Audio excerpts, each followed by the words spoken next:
আচ্ছা আমরা লাস্ট ক্লাসে যেটা করছি যে হাইপোথিসিসে এখানে দুটো জিনিস আসবে, একটা হচ্ছে নাল হাইপোথিসিস, আর একটা হচ্ছে অল্টারনেট হাইপোথিসিস।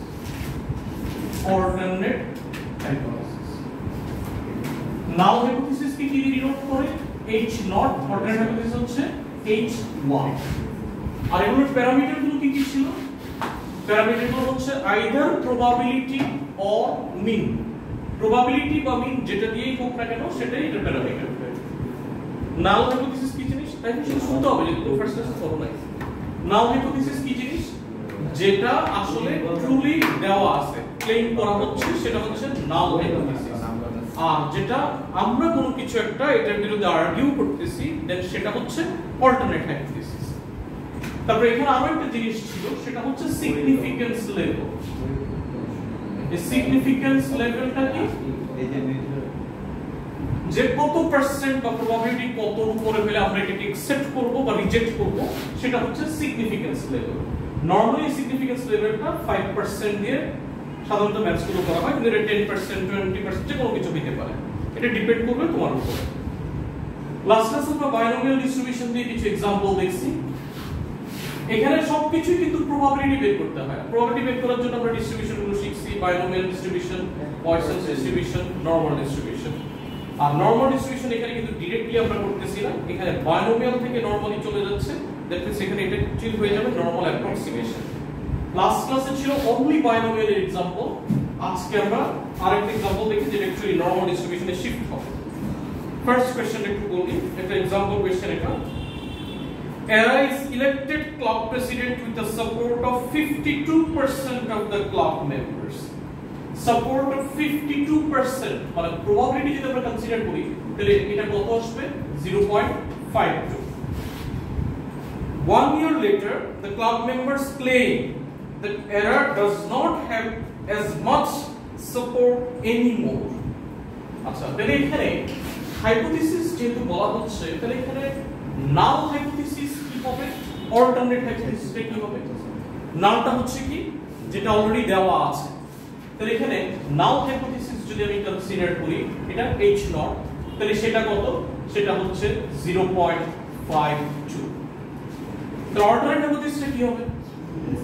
যেহেতু ওরা বলে যারা ক্লেম করতেছে কি যেটা এখন কমে যাচ্ছে, তাহলে অল্টারনেট হাইপোথিসিস হচ্ছে লেস দেন 0.52।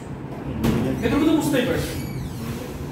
এরপরে বলছে in a survey of 200 club members 91 said they would vote for Era. তাহলে 200, তোমরা n equals to 200 using a suitable approximating distribution, test this claim at the 5% significance level. তাহলে significance লেভেলটা ওরা কি কি দিয়ে দিয়েছে? সিগনিফিকেন্স লেভেল এটা হচ্ছে কত? 5%। এখানে অঙ্কগুলো করার জন্য তোমাকে একটা ফরম্যাট ফলো করতে হবে। এগুলো তো আমি ইনফরমেশনগুলো জাস্ট কপি করছি। ফরম্যাটটা হচ্ছে ছোটবেলায় যে আমরা লেট এটা মানে এরকম ধরে ধরে লিখতে হবে। আমরা এক্সাক্ট ফরম্যাটে কিভাবে ম্যাথসগুলো হবে সেটা একটু বলে দেই। যেমন এখানে কি বলা হচ্ছে, elected club president with the support of 52% of the club members, মানে ভোটিং এর কথা বলা হচ্ছে। তারপরে ফার্স্ট আমরা x দিয়ে যেটা ডিনোট করব সেটাকে আমরা এইভাবে লিখি, let x be the number of people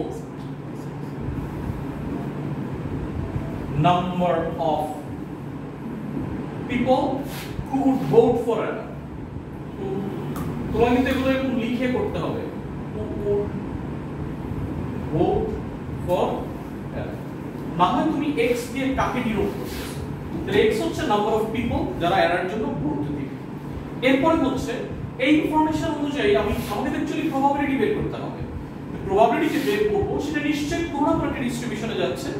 এখানে 200 পিপল, প্রবাবিলিটি 0.5। নরমালি যদি আমি এটাকে ডিনোট করি তাহলে সেটা কোন ডিস্ট্রিবিউশনে যায়? Fixed number of people, probability constant দিয়ে দেওয়া আছে, তাহলে নরমালি সেটা কিসে যায়? বাইনোমিয়াল ডিস্ট্রিবিউশন, যেখানে n এর ভ্যালু হচ্ছে 200, p এর ভ্যালু হচ্ছে 0.52। এখন নাম্বার অফ পিপল কতজন? 91 said they would vote for Era। 91 আর ওরা ক্লেম করছে কি যে আসলে জিনিসটা তার ভোটের পরিমাণ আগে যেটা ছিল তার থেকে কমে যাবে।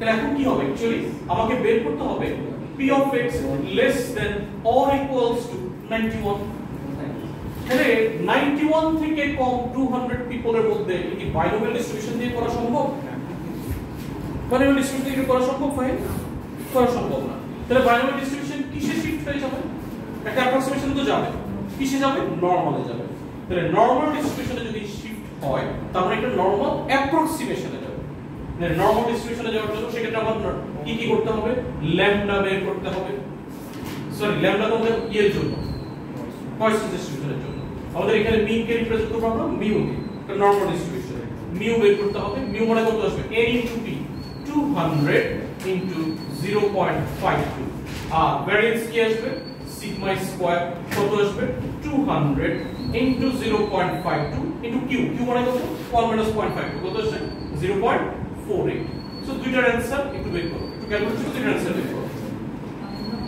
একটা আসবে 104 আর একটা আসবে 49.92 এটুকু পর্যন্ত ঠিক আছে কিনা দেখো ঠিক আছে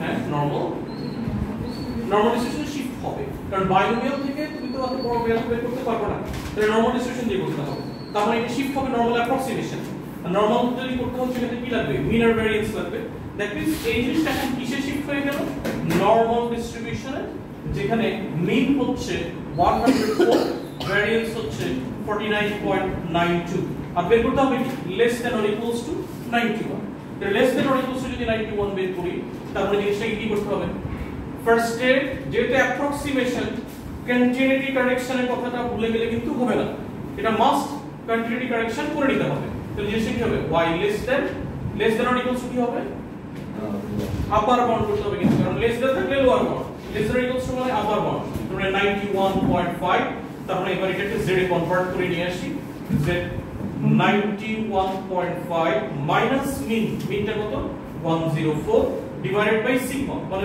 standard deviation √49.92 that means এখানে phi of না phi এখানে डायरेक्टली আসবে না কারণ রেজাল্ট আমি দেখতে পাচ্ছি নেগেটিভ আসছে that means phi এর ভ্যালু डायरेक्टली এখানে যেটা আসে -1.769 that means phi যদি নেগেটিভ হয় 1 - phi of 1.1769 এবার নরমাল ডিস্ট্রিবিউশন চার্ট থেকে যে রেজাল্টটা আসবে সেটা হচ্ছে 0.9616 এটা এবার ক্যালকুলেটর চাপো 0.0384 এখন পার্সেন্টেজে যদি কনভার্ট করি তাহলে এটা কত পার্সেন্ট আসলো 3.84% এখন এখানে যে বিষয়টা সেটা হচ্ছে আমাদের সিগনিফিকেন্স লেভেলটা কত পার্সেন্ট সিগনিফিকেন্স লেভেলটা কত 5% এই রেজাল্টটা কত আসছে 5% থেকে কম আসছে তাহলে এটা ইজ লেস দ্যান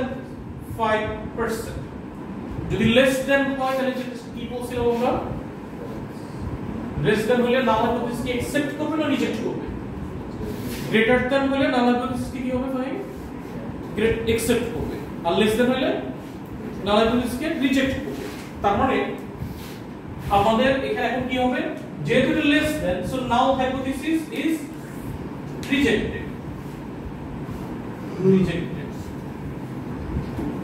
এরপরে এক্সাক্ট ফরম্যাটে তোমাকে এই লেখাটা লিখতে হবে যে প্রতিটা ম্যাথসে এখানে তোমাকে এই ফরম্যাটে এই লেখাটা লিখতে হবে देयर ইজ সাম এভিডেন্স যখন কিন্তু এই যে প্রত্যেকটা ম্যাথসের কনক্লুশন এভাবে লিখতে হবে देयर ইজ সাম এভিডেন্স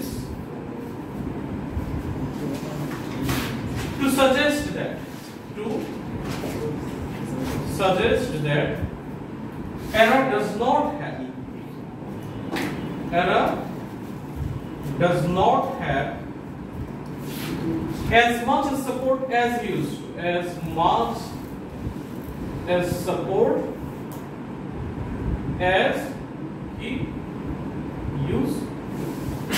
দেখো আমরা লাস্ট ক্লাসে যেগুলো করছি সেগুলো কিন্তু আমরা ডিরেক্টলি অঙ্ক করে দেখাইছি কিন্তু অনেকে দেখা যাচ্ছে ম্যাথস এভাবে লিখে স্টার্ট করে ম্যাথস গুলো করবে না এটা কিছু ফরম্যাট তোমাকে ফলো করতে হবে এইজন্য আমি এই ম্যাথসটা ফুল ফরম্যাটে দিয়ে করে দিছি যে ফার্স্টে x টা কি সেটা তুমি ডিনোট করো তারপর এটা কোন ডিস্ট্রিবিউশন সেখানে শিফট করে নিয়ে আসো তারপর অঙ্ক তুমি অ্যাজ ইউজুয়াল করবা আইদার বাইনোমিয়াল দিয়ে বা পয়েসন্স দিয়ে বা নরমাল দিয়ে যেটা দিয়েই করো না কেন করার পরে এই লেখাটা মাস্ট যে নাল হাইপোথিসিস কে যেহেতু এটা রিজেক্ট করতেছে তার মানে অল্টারনেট হাইপোথিসিস কে এটা অ্যাকসেপ্ট করতেছে নাল হাইপোথিসিস ছিল যে 52% ভোট পেয়ে সে ইলেক্টেড হচ্ছে আর অল্টারনেটটা কি ছিল না এটা এখন সে কমে গেছে ভোটের পরিমাণ আগের মতো নাই তার মানে 5% থেকে যেহেতু এটা কমে গেছে যদি এটা গ্রেটার দ্যান 5% হইতো তার মানে তার নাল হাইপোথিসিস অ্যাকসেপ্ট হইতো লেস দ্যান 5% হলে নাল হাইপোথিসিস রিজেক্ট হইছে তার মানে আগে তার যে ভোটটা ছিল 52% এখন আর সেই ভোটটা নাই